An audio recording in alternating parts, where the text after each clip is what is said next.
Bab 530. Taktik ilusi. Tulisan di surat tantangan ini panjang sekali, menjelaskan alasan tantangannya. Yang terutama adalah surat tantangan ini tidak dari kota G, melainkan dari kota Sakura di sebelah. Setelah membaca semua, Erikin membuang surat tersebut ke samping, lalu mengusap dagu bergumam, guru dari orang ini pernah bertarung dengan Alexander Y, langsung menang dalam satu jurus, kelihatannya lumayan juga. Benar. Davison Su mengangguk, dengar-dengar keterampilan pedang orang ini sangat hebat, saat itu sampai meninggalkan bekas sayatan di tubuh Alexander Y, yang hingga sekarang belum menghilang. Saat keduanya sedang berbicara, ponsel Erikin berdering. Ternyata yang menelepon tak lain adalah Alexander Y. Teleponnya datang. Erikin mengayunkan layar ponsel ke hadapan Davison Su, lalu menerima panggilan tersebut. Kapten Y. Sapa Erikin dengan sangat menghargai. Alexander Y tertawa kecil. Erikin, belakangan ini kamu cukup terkenal sekali. Belum lama aku pergi, kota B benar-benar sudah terjadi perubahan besar. Kapten Y, Anda terlalu memuji. Jika ada yang ingin dibicarakan, Anda langsung saja, ujar Erikin. Alexander Y tertawa kecil. Kalau ada waktu, bertamulah ke kantor keamanan kota B. Ada yang ingin aku bicarakan denganmu.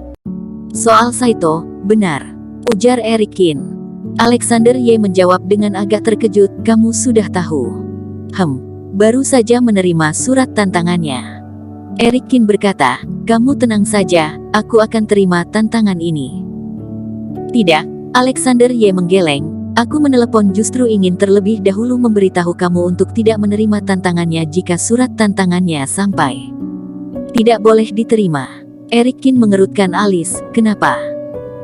Alexander Y berkata dengan suara berat, aku mendapat kabar terbaru bahwa murid Saito mendapat pewarisan dari orang hebat di 100 tahun yang lalu. Orang hebat ini dijuluki Dewa Pedang, orang yang berada di tingkat fase kesempurnaan. Fase kesempurnaan. Air muka Erikin agak berubah. Benar. Alexander Y menambahkan lagi, bilangnya memang murid Saito, tapi sebenarnya tubuh dia sudah dikendalikan oleh orang hebat tersebut, jadi mau bagaimanapun juga jangan kamu terima tantangannya. Erikin berkata dengan bercanda, kalau aku tidak terima, bukankah akan sangat malu sekali? Kalau kamu kalah, tidakkah akan lebih memalukan lagi? Alexander Y bertanya kembali. Erikin berpikir sejenak, baiklah, aku sanggup permintaan Anda. Berbicara sampai di sini, Erikin bertanya lagi, aku punya satu pertanyaan, kenapa orang ini tidak langsung menantang kamu saja? Alexander Y menjawab, karena status aku, kalau dia menantang aku, maka maknanya sudah berbeda. Erikin baru sadar, benar juga, Alexander Y adalah kapten tertinggi di kantor keamanan kota B, tentu saja tidak bisa sembarangan ditantang. Ingat perkataan aku, jangan mengatasi masalah dengan emosi. Alexander Y berkata dengan serius, jujur saja, sekarang kantor keamanan sangat mementingkan dan menghargai kamu.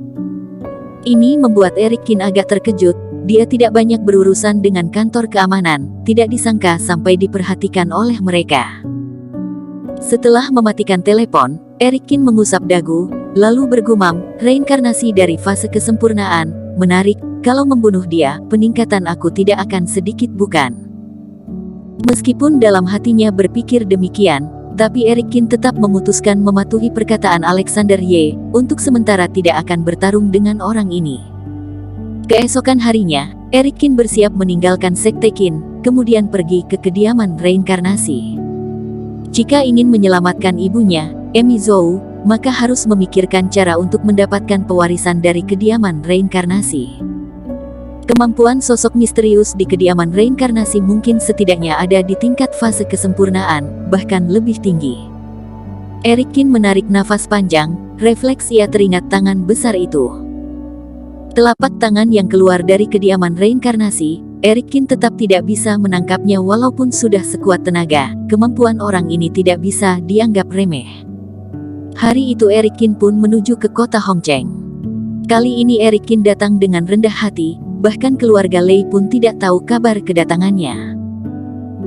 Ia sampai ke daerah terlarang ini, rasa tertekan yang misterius itu terasa lagi. Ketua Partai Yin Ming terbangun, Segera dia berseru, "Tuan Qin, sungguh jangan, kalau kamu masuk untuk kedua kalinya, pasti dia akan lebih emosi lagi, bisa jadi nanti mau kabur pun tidak bisa."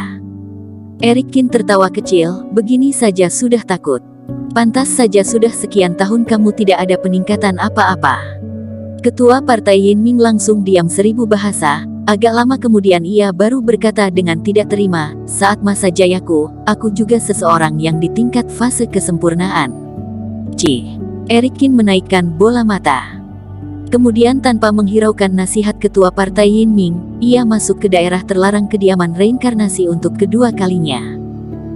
Di dalam kediaman reinkarnasi, sosok kerohanian dan Dark Eye Eric Qin tidak dapat digunakan, sehingga Eric Qin pun melangkah dengan hati-hati. Baru berjalan beberapa langkah, banyak sekali cahaya yang muncul, bagaikan senjata tajam yang datang dari segala penjuru. Eric Qin berteriak marah, seluruh tubuhnya dikepung oleh cahaya itu. Beberapa hari ini dia sudah melatih jurus kekekalan tubuh hingga lapisan keempat, ditambah dengan perlindungan dari cangkang kura-kura, raga Eric Qin mengalami peningkatan lagi. Namun meski demikian, cahaya yang berasal dari jimat itu tetap membuat tubuh Eric Qin bercucuran darah.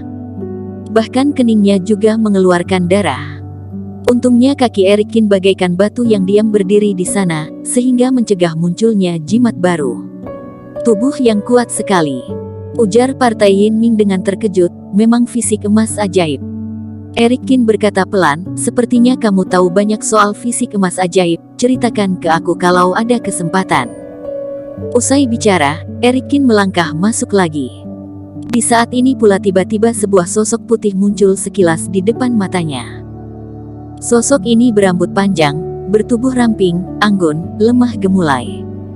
Setelah melihat sosok ini, Eric Qin langsung tertegun.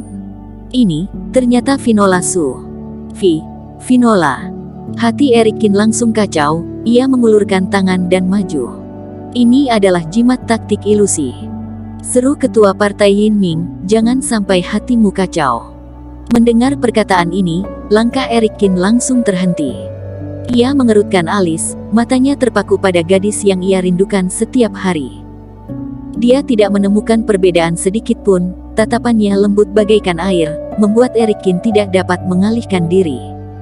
Sungguh nyata sekali. Eric Qin menggeleng kepala sekuat tenaga, berusaha mempertahankan rasionalnya.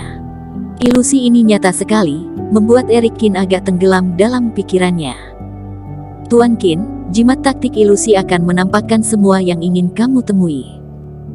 Ketua Partai Yin Ming menarik nafas panjang, tidak berhati-hati sedikit saja akan selamanya hidup dalam ilusi dan tidak bisa menarik diri, bahkan akan kehilangan kerohanian. "Apa yang kamu pikirkan, maka itulah yang akan kamu lihat," tambah Ketua Partai Yin Ming. Bersambung. Terima kasih telah menonton video ini sampai akhir. Jangan lupa subscribe dan nantikan kisah episode selanjutnya hanya di Novel Story. Salam.